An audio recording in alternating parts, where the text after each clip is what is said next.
જ્યાં કહ્યું કે સાંબ ક્યાં, ત્યારે જાંબુવતીએ કહ્યું કે દુર્યોધનની પુત્રી લક્ષ્મણાનું હરણ કરવા માટે ગયો હતો, પણ પકડાઈ ગયો એટલે કેદમાં પૂરી દીધો છે દુર્યોધન.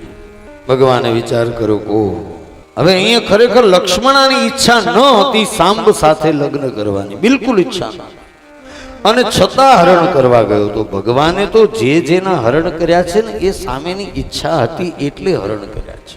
સામેની એ સ્ત્રીની ઈચ્છા હોય તો ભગવાને હરણ કર્યું છે. અહીંયા આ સાંબ હરણ કરવા ગયો, પણ દુર્યોધનની પુત્રી લક્ષ્મણાની ઈચ્છા નહોતી સાંબ સાથે લગ્ન કરવાની, એટલે પકડાઈ ગઈ, એટલે કેદમાં પુરાયો. હવે ભગવાને વિચાર કર્યો કે હું જાઉં એ યોગ્ય નથી, એટલે ભગવાને યુક્તિ કરી. ભગવાન તૈયાર થઈ અને સભા મંડપની અંદર આવ્યા છે. સભા મંડપની અંદર આવીને કહ્યું મોટા ભાઈ જરા તમે સંભાળજો, હું જરા હસ્તિનાપુર જઈને આવું. એટલે કહ્યું કેમ અચાનક હસ્તિનાપુર જવું છે?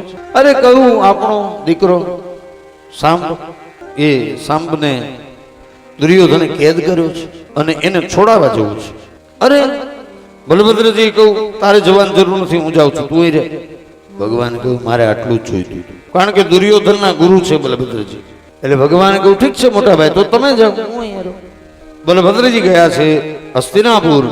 દુર્યોધને સ્વાગત કર્યું. કહ્યું ભાઈ દુર્યોધન, સાંભળ્યું છે કે તે અમારા દીકરા સાંબને કેદ કર્યો છે, તો એને છોડી મૂક, છોડી દે.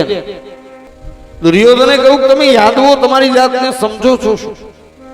એટલો કૃષ્ણ ગમે તેનું હરણ કરી આવે, આ તમારો છોકરો સાંબ પણ મારી દીકરીનું હરણ કરવા માટે આવેલો.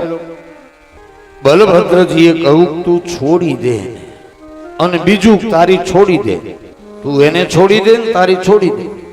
દુર્યોધને કહ્યું એ હરગી જ નહીં બને, હું એને છોડીશ પણ નહીં, મારી છોડી પણ નહીં આપું. છોડી એટલે છોકરી, કન્યા. બલભદ્રજીને ક્રોધ આવ્યો છે, પોતાની પાસે હળ હતું, એ હળ લઈને આખા હસ્તિનાપુરને ઊંચું કર્યું. આખા હસ્તિનાપુર મંત્રીઓએ દુર્યોધનને કહ્યું તારી કન્યા પરણાવી દે આની સાથે, છોડી દે, હા, નહીં તો હમણાં હસ્તિનાપુરને ઊંધું નાખશે તો બધું કબ્રસ્તાનમાં પરિવર્તિત થઈ જશે. અંતે દુર્યોધને લક્ષ્મણાની ઈચ્છા ન હોવા છતાં પણ દુર્યોધને સાંબની સાથે લક્ષ્મણાના વિવાહ કર્યા છે.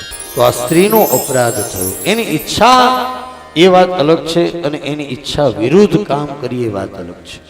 એટલે આ સ્ત્રીનો અપરાધ કર્યો છે.